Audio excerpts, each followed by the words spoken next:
सालों पहले चांदनगर के पास एक जंगल था। वहां एक बड़ा सा बरगद का पेड़ था जिस पर एक कौवा और एक कोयल दोनों अपने अपने घोंसले में रहते थे।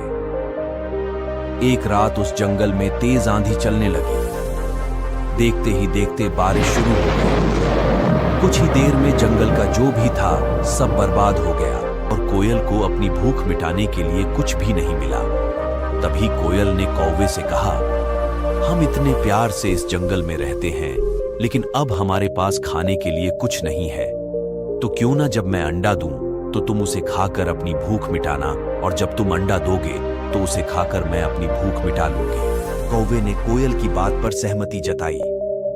संयोग से सबसे पहले कौवे ने अंडा दिया और कोयल ने उसे खाकर अपनी भूख मिटा ली। फिर कोयल ने अंडा दिया। कौवा जैसे ही कोयल का अंडा खाने लगा तो कोयल ने उसे रोक दिया। कोयल ने कहा, तुम्हारी चोंच साफ नहीं है, तुम इसे धोकर आओ, फिर अंडा खाना। भागकर कौवा नदी के किनारे गया। उसने नदी से कहा, तुम मुझे पानी दो, मैं अपनी चोंच धोकर कोयल का अंडा खाऊंगा।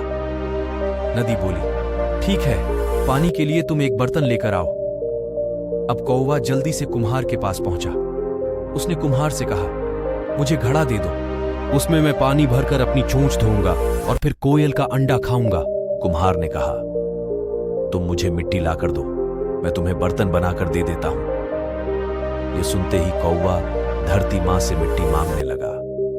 वो बोला, मां, मुझे मिट्टी दे दो, उससे मैं बर्तन बनवाऊंगा और उस बर्तन में पानी भरकर अपनी चोंच साफ करूंगा, फिर अपनी भूख मिटाने के लिए कोयल का अंडा खाऊंगा।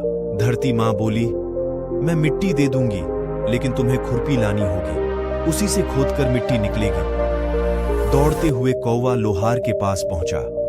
उसने लोहार से कहा, मुझे खुरपी दे दो, उससे मैं मिट्टी निकालकर कुम्हार को दूंगा और बर्तन लूंगा, फिर बर्तन में पानी भरूंगा और उस पानी से अपनी चोंच धोकर कोयल का अंडा खाऊंगा।